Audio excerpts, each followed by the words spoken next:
Hello students, કેમ છો? મજામાં? બધા મોજમાં? આજનો સેશન આપણા માટે ખૂબ અગત્યનો છે. બધા અગત્યના જ હોય છે જોકે, પણ એમાંનો એના કરતાં પણ ખાસ અગત્યનો.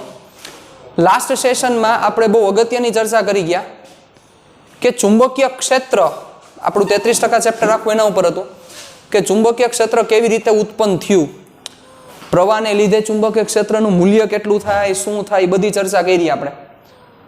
હવે આપણું ડિસ્કશન એના ઉપર છે કે ઈ ચુંબકીય ક્ષેત્ર ઓલરેડી પ્રેઝન્ટ છે, ઈ ચુંબકીય ક્ષેત્રમાં કોઈ વિદ્યુત ભાર ને મૂકવામાં આવે તો, મતલબ કે ચુંબકીય ક્ષેત્ર હવે પ્રેઝન્ટ હશે, ચુંબકીય ક્ષેત્રની હરી નથી કરવાની, પણ ચુંબકીય ક્ષેત્રમાં વિદ્યુત ભાર હોય અને ઈ વિદ્યુત ભાર જો ગતિ કરતો હોય, એ વિદ્યુત ભાર જો ગતિ કરતો હોય તો ઈ વિદ્યુત ભાર ઉપર કેટલું બળ લાગે, ઈ વિદ્યુત ભાર ઉપર શું અસર થાય, એની ચર્ચા કરવાની છે. એટલે હવે આપણે ક્યાંય એવું નહીં ભણીએ કે અહીંયા કેટલું ચુંબકીય ક્ષેત્ર ઉત્પન્ન થાય, એવું નહીં ભણીએ, કારણ કે હવેનો પોર્શન આખો ઈ છે, ઈ આપણે ભણી ગયા કે આને લીધે કેટલું ચુંબકીય ક્ષેત્ર ઉત્પન્ન થાય, આને લીધે કેટલું ઉત્પન્ન થાય, આપણે ભણી ગયા. પણ હવેના કેસમાં આપણે એવું ભણવાનું છે કે ચુંબકીય ક્ષેત્ર ઓલરેડી પ્રેઝન્ટ છે, પણ એમાં કોઈ વિદ્યુત ભારને મૂકવામાં આવે તો શું થશે. એટલે હવે ટોપિકનું હેડિંગ આવું છે, ધ્યાન આપજો.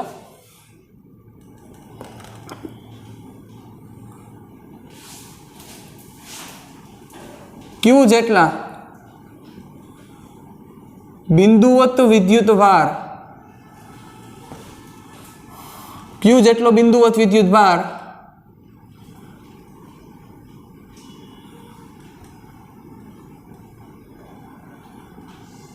ચુંબકીય ક્ષેત્રમાં મૂકતા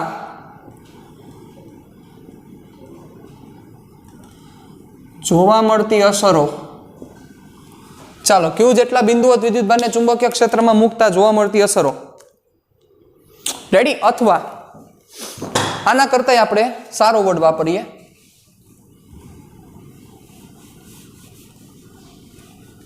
ચુંબકીય ક્ષેત્રમાં વિદ્યુત ભારની ગતિ.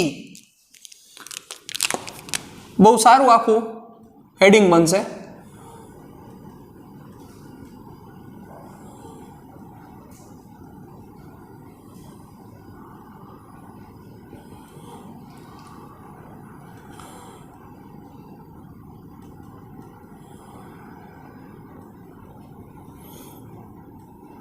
અને ચુંબકીય ક્ષેત્રમાં એવું લખી શકાય, ચુંબકીય ક્ષેત્રમાં રહેલા વિદ્યુત ભાર પર લાગતું બળ.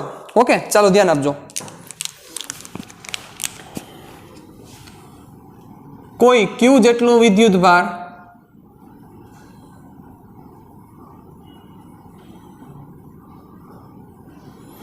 વી જેટલા વેગથી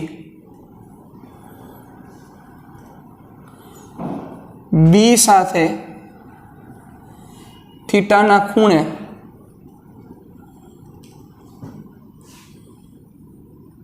ચુંબકીય ક્ષેત્રમાં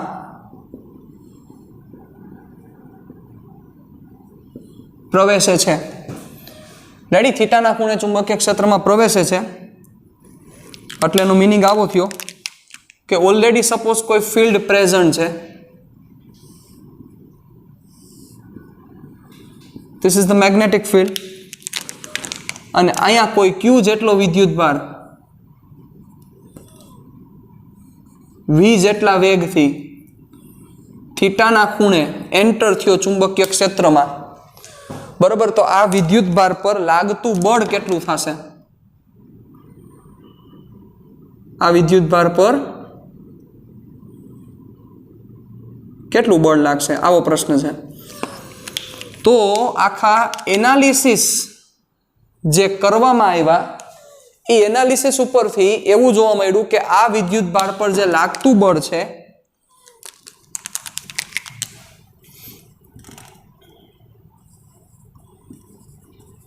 આ વિદ્યુત ભાર પર લાગતું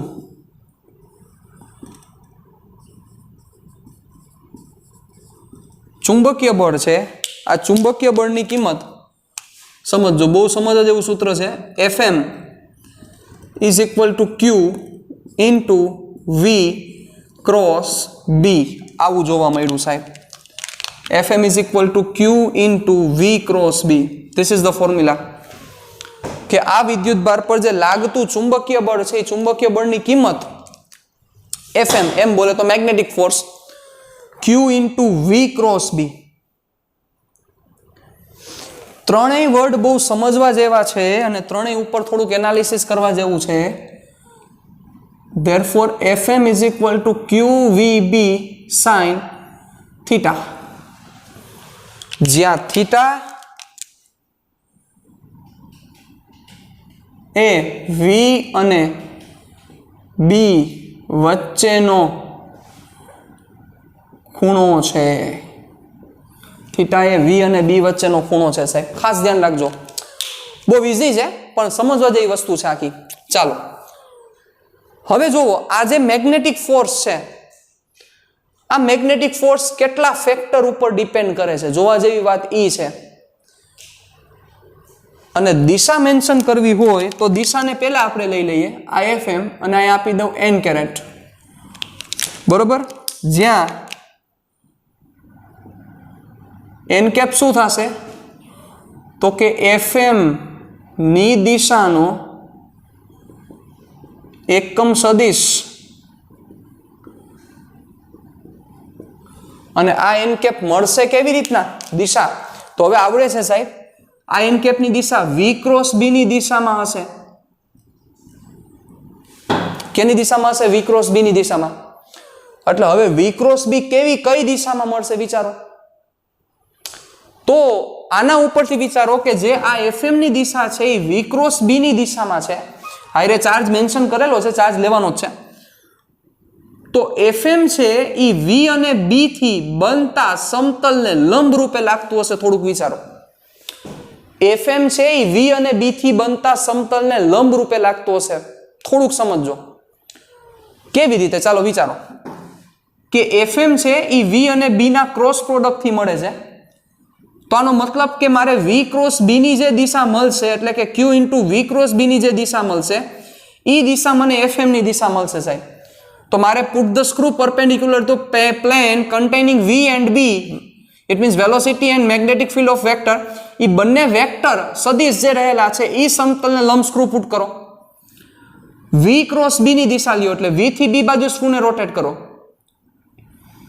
ક્લોકવાઇઝ અંદરની તરફ. મતલબ કે આ વિદ્યુતભાર પર લાગતું બળ સમતલને લંબ અંદર તરફ થશે જો ધન વિદ્યુતભાર હશે તો. અહીંયા આપણે Q ને કેવો વિદ્યુતભાર લીધો છે? ધન વિદ્યુતભાર હશે તો એનો મતલબ કે અહીંયા આપણે બધી વાત મેન્શન કરીએ. અગત્યના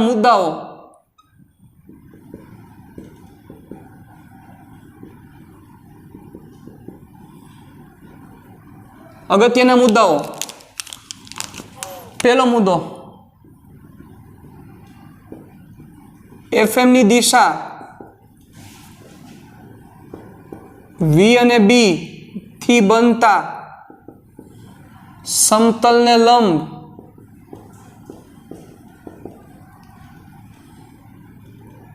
હોય. રેડી? ચાલો એટલે અહીં Q ધન વિદ્યુત ભાર હોય તો Fm ની દિશા સમતલને લંબ અંદર તરફ થાય. સમતલને લંબ અંદર તરફ થશે. ચાલો આ અગત્યનો સૌથી પહેલો મુદ્દો, સમતલને લંબ અંદર તરફ. જો Q ઋણ વિદ્યુત ભાર થાય, જો Q ઋણ વિદ્યુત ભાર હોય તો Fm ની દિશા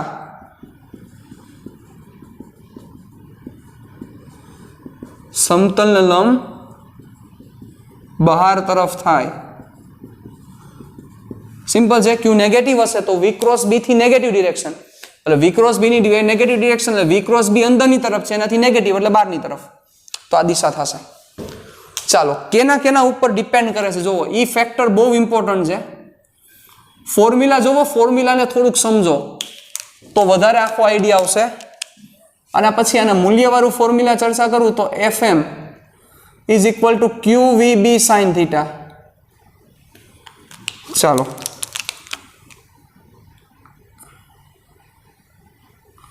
બરાબર. એનો મતલબ સૌથી પહેલો પોઈન્ટ કે જો વિદ્યુતભાર રહિત પદાર્થ ગતિ કરે ચુંબકીય ક્ષેત્રમાં, વિદ્યુતભાર રહિત પદાર્થ ગતિ કરે ચુંબકીય ક્ષેત્રમાં તો એના ઉપર લાગતું બળ 0 થાય, કારણ કે વિદ્યુતભાર હોવો જોઈએ. પોઝિટિવ કે નેગેટિવ ધેટ ડઝન્ટ મેટર, પણ વિદ્યુતભાર રહિત વસ્તુ ચુંબકીય ક્ષેત્રમાં એન્ટર થાય તો તેના પર લાગતું ચુંબકીય બળ 0 થાય. આ એવી વસ્તુ સમજાવે છે. તેના પર લાગતું નેટ ફોર્સ 0 થશે. એટલે સેકન્ડ પોઈન્ટ, વિદ્યુતભાર રહિત પદાર્થ માટે Q is equal to 0 implies that FM is equal to 0.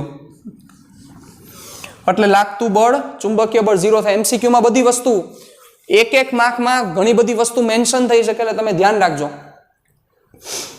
બીજું તો કે વિદ્યુતભાર હોય એનાથી પૂરું નથી થતું. એ વિદ્યુતભાર સ્થિર હોય તોય ચુંબકીય બળ ન લાગે. એ વિદ્યુતભાર સ્થિર હોય તોય ચુંબકીય બળ ન લાગે. કારણ કે સપોઝ વિદ્યુતભાર છે અને સ્થિર છે તો V0 થઈ જાય, અને V0 થઈ જાય તો ચુંબકીય બળ 0 થઈ જાય. સિમ્પલ વસ્તુ છે. એટલે પોઈન્ટ નંબર 3,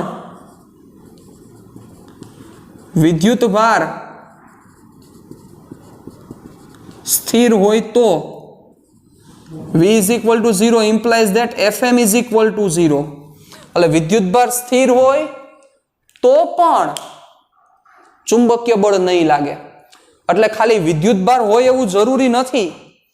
વિદ્યુતભાર પણ હોવો જોઈએ, ગતિ પણ કરતો હોવો જોઈએ. હવે ત્રીજો પોઈન્ટ કે વિદ્યુતભાર છે, ગતિ કરે છે, પણ જો ચુંબકીય ક્ષેત્રની દિશામાં ગતિ થાય, ચુંબકીય ક્ષેત્રની દિશામાં ગતિ થાય, ઇટ મીન્સ આ જો વેલોસિટી વેક્ટર છે, આ વેલોસિટી વેક્ટર ચુંબકીય ક્ષેત્રની દિશામાં ગતિ કરતો હોય તો સાહેબ આ θ 0 થાય. θ 0 થાય તો sin 0 ડિગ્રી, sin 0 ડિગ્રી 0, તોય ચુંબકીય બળ 0 લાગે.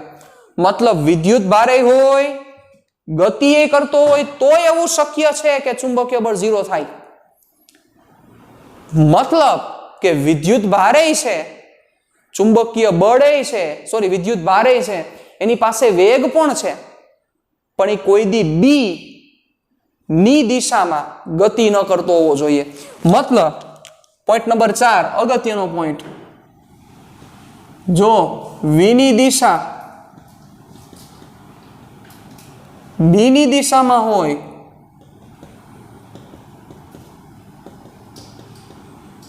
તો શું થશે? Theta is equal two 0 degree, therefore fm is equal two 0, તો ચુંબકીય બળ 0 થાય. Theta is equal two 0 degree, ચુંબકીય બળ કેટલું થશે? 0 થશે. તો આ બહુ મહત્વના પહેલા પોઈન્ટ્સ. બરોબર, ચાલો પછી સમજવા જેવી વાત એ છે કે તમારે fm ની વેલ્યુ મેક્સિમમ જોતી હોય તો, એટલે ચુંબકીય બળ મહત્તમ જોતું હોય તો વિચારો તો શું થાય? If you want the maximum value of the magnetic field, how can you find out? ચાલો ચુંબકીય બળની કિંમત તમારે મહત્તમ જોતી હોય તો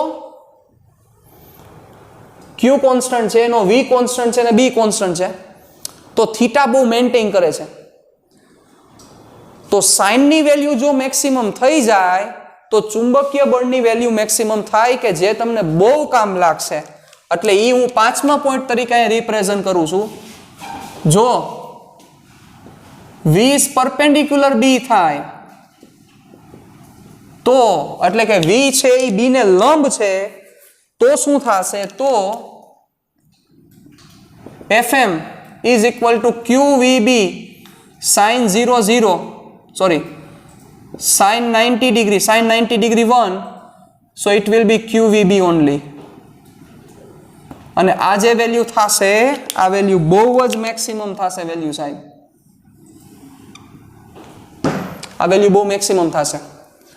હવે આના ઉપરથી તમે ટેસ્લા, મેં તમને કીધું હતું કે સાહેબ ટેસ્લાનું એમએલટી શું થાય, આવો પ્રશ્ન થતો હશે તમને. એ ટેસ્લાનું એમએલટી આપણે અહીંથી ઇઝીલી ફાઇન્ડ કરી શકીએ. કરો બી ને કરતા, ચાલો. Therefore B is equal to FM ના છેદમાં QV. સાહેબ formula cut to cut ready હોવા જોઈએ, with explanation, with important notes. તમને એ યાદ આવી જવું જોઈએ કે ચુંબકીય ક્ષેત્રમાં કોઈ વિદ્યુત ભાર આવ્યો, એ ગતિ કરે છે તો એના ઉપર ચુંબકીય બળ આટલું લાગશે.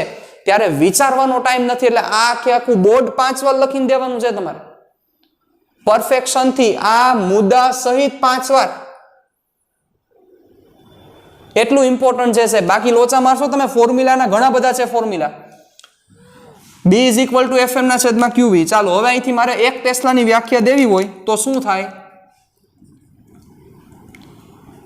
Q is equal to 1 coulomb, V is equal to 1 metre per second અને FM is equal to 1 newton. implies that B is equal to 1 SI એકમ. SI એકમ એટલે કે 1 ટેસ્લા. આનો મતલબ કે 1 કુલમ વિદ્યુત ભાર 1 મીટર પર સેકન્ડની સ્પીડથી ચુંબકીય ક્ષેત્રને લંબ રૂપે ગતિ કરતો હોય અને તેના પર લાગતું બળ જો 1 ન્યૂટન હોય તો તે ચુંબકીય ક્ષેત્રની કિંમત 1 SI એકમ હોય, એટલે કે 1 ટેસ્લા હોય. એટલે વ્યાખ્યા આવી બની, જો 1 કુલમ વિદ્યુત ભાર 1 મીટર પર સેકન્ડના વેગથી બી ને લંબ ગતિ કરે અને વિદ્યુત ભાર પર લાગતું બળ 1 ન્યૂટન હોય તો તે ચુંબકીય ક્ષેત્રની કિંમત 1 ટેસ્લા થાય. કેટલી થાય? 1 ટેસ્લા. તો હવે સમજી શકો તમે, અહીંથી આનો યુનિટ બનાવી શકો. ટેસ્લાનો યુનિટ શું થશે? What is the unit of tesla? બની જાય કે ન બને? વિચારો.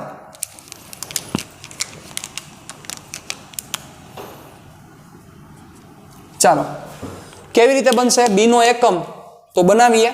હજી આ વાત પૂરી નથી થઈ, હજી ઘણી બધી આમાં ડિસ્કશન કરવાની છે આપણે. ચાલો જોજો, બહુ સમજવા જેવી આખી ડિસ્કશન છે સાહેબ. આ બધી વસ્તુ બહુ અગત્યની છે.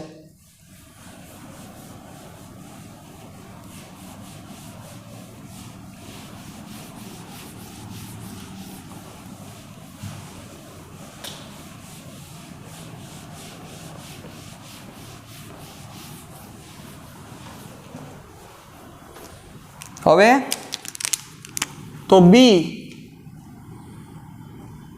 ઇઝ ઇક્વલ ટુ FM ના છેદમાં QV.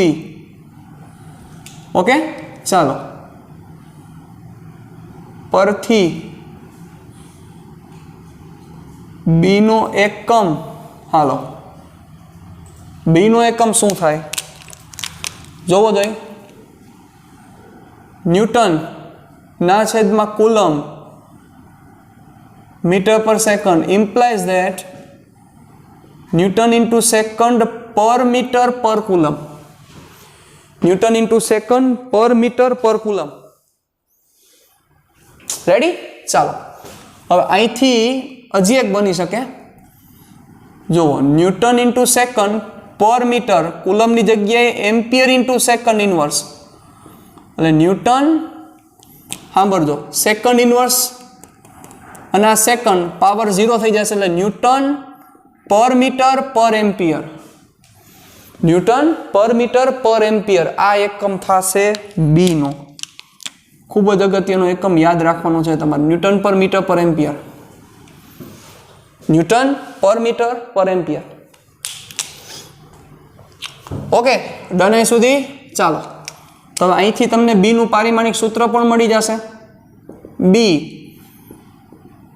M1L1T-2 newton kilogram metre per second square. Metre inverse એટલે L-1, એમ્પિયર ઇનવર્સ એટલે એમ્પિયર. ચાલો, એટલે M1 L0 T-2 A-1. This is the MLT of the magnetic field.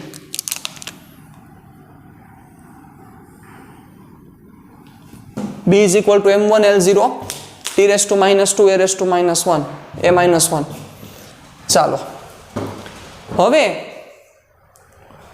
બહુ એક એનાલિસિસ કરવા જેવી વાત છે સાહેબ. જુઓ આપણું ફોર્મ્યુલા આ રહેલું છે. આ ફોર્મ્યુલા થોડુંક જોવો તમે શાંતિથી.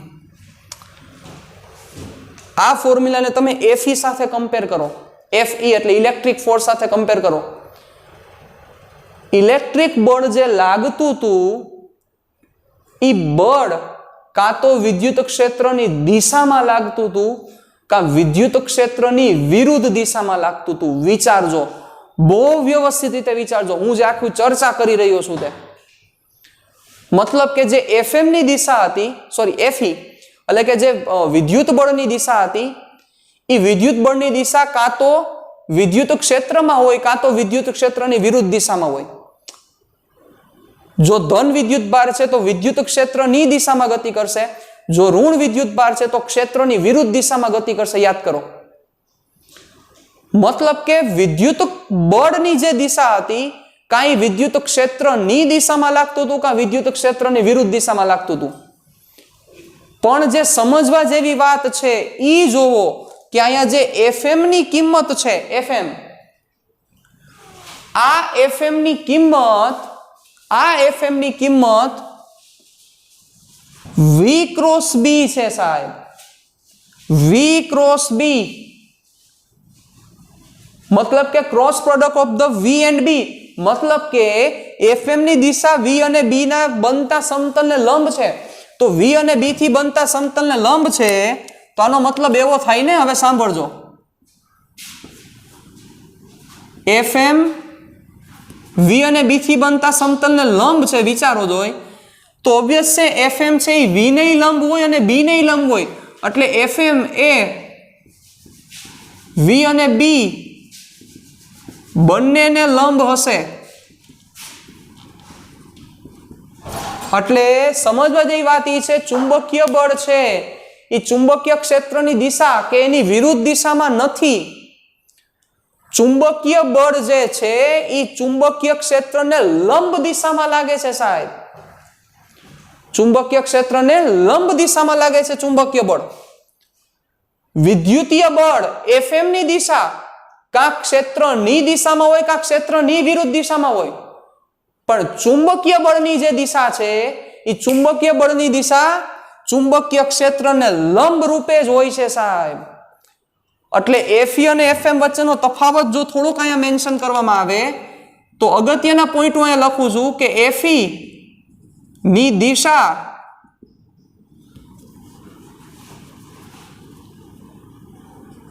ની દિશા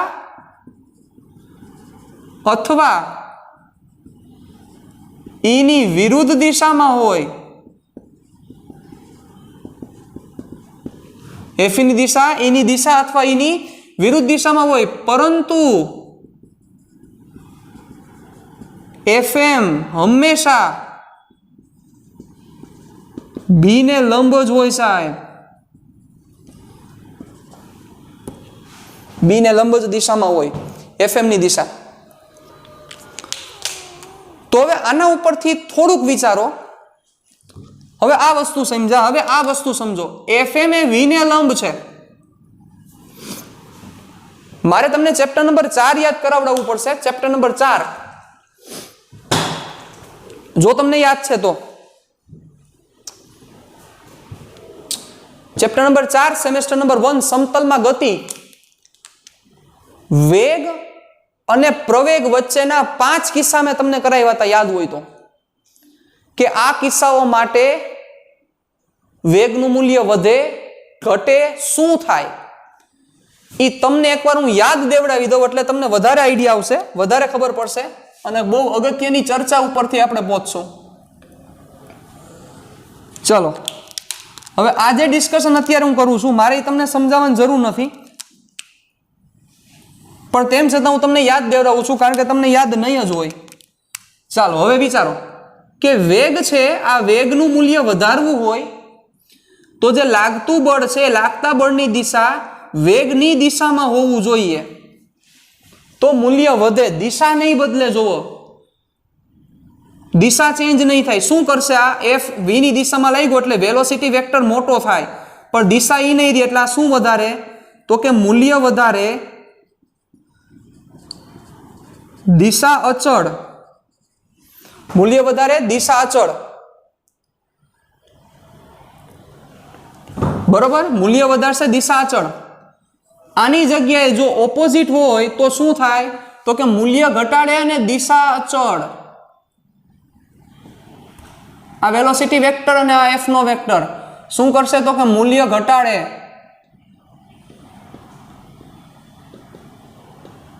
એક સમય બાદ ફેરવે એટલે કઈ રીતના થાય તો કે આ દિશા ઓલી બાજુ વહી જાય. મતલબ કે જે વી ની દિશા છે એ વી ની અક્ષ ઉપર જ હોય. પણ સાહેબ જ્યારે આ જ બળ 90 ના ખૂણે લાગતું હોય ત્યારે શું થાય? યાદ કરો, તમને આ ખ્યાલ હોવો જોઈએ સાહેબ.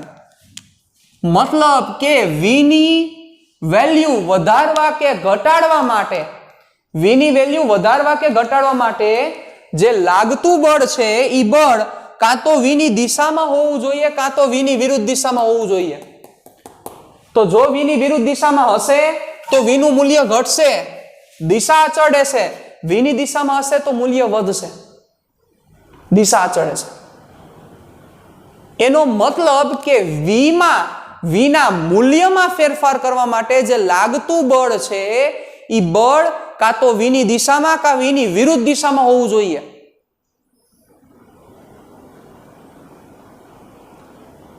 પણ જ્યારે એફ અને વી વચ્ચેનો જે એંગલ છે એ એંગલ 90 નો થાય ત્યારે શું હાલત થાય વિચારો. What will happen if the angle between F and V is 90?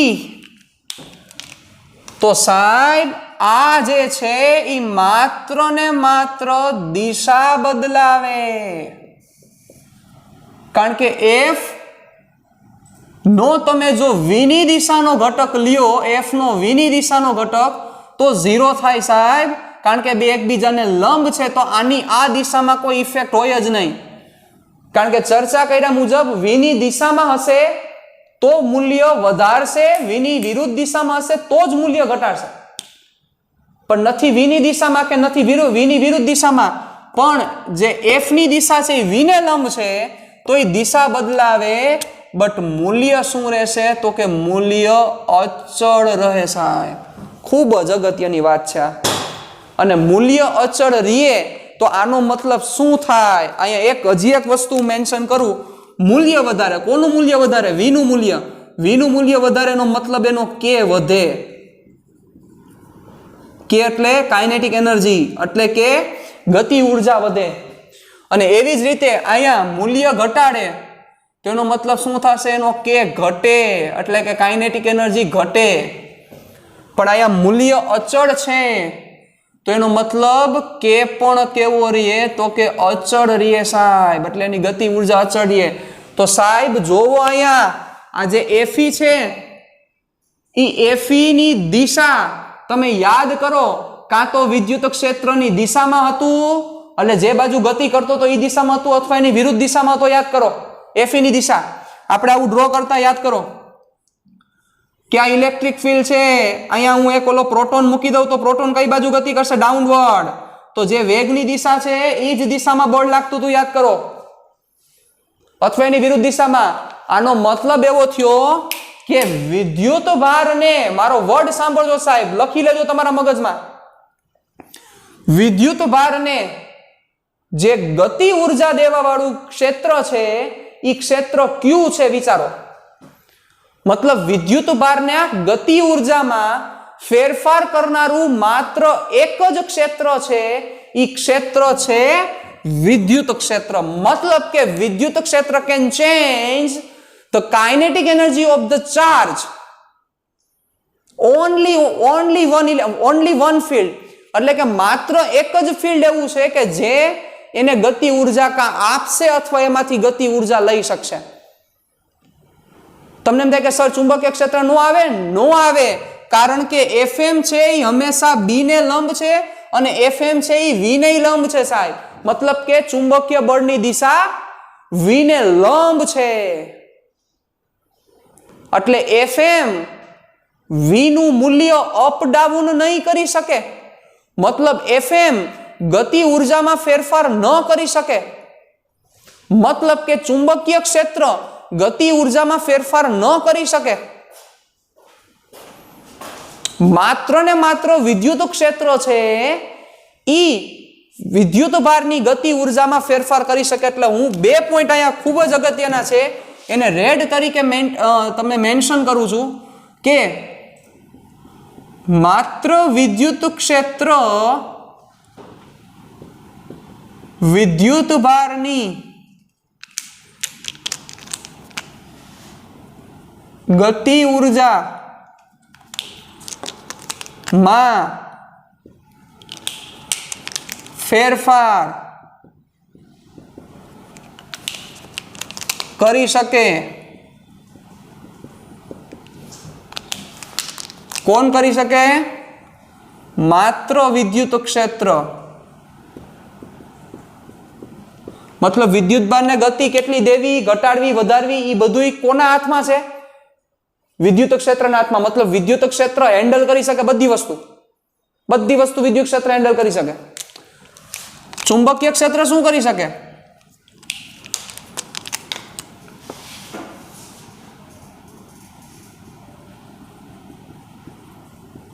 ચુંબકીય ક્ષેત્ર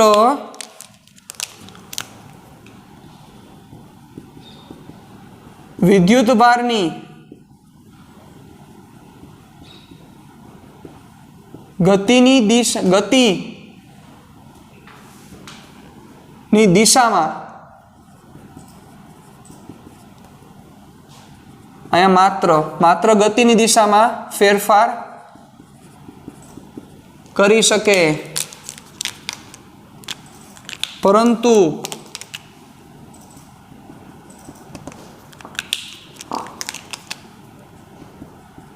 ગતિ ઉર્જામાં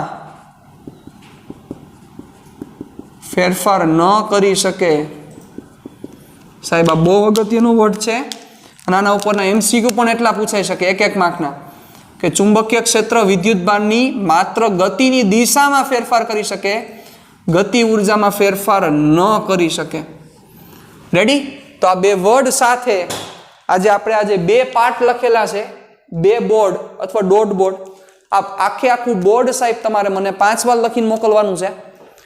વ્યવસ્થિત રીતે પરફેક્ટ મગજમાં ક્લિયર થવું જોઈએ. ફોર્મ્યુલા સહિત મારે તમને ગોખાવું નથી પણ તમને યાદ રહી જવું જોઈએ. તમને અત્યારે આ બધું સમજાઈ જશે એવું લાગશે પણ જ્યારે એનું એપ્લિકેશન છે એપ્લિકેશન સમયે તમે ભૂલી જશો. અને આ ફોર્મ્યુલા બહુ ઇમ્પોર્ટન્ટ છે કારણ કે આપણે મોટા ભાગના કેસમાં એંગલ 90 નો જ હશે. V અને B નો એંગલ 90 નો જ હશે મોટા ભાગના કેસમાં. કોના વચ્ચે? V અને B વચ્ચેનો એંગલ 90 નો જ હશે. એટલે FM = QVB આ ફોર્મ્યુલા યાદ રાખજો. મળીએ છીએ હમણાં જ પાછા નેક્સ્ટ સેશનમાં. टाटा बाय बाय, सी या, फिर मिलेंगे चलते चलते.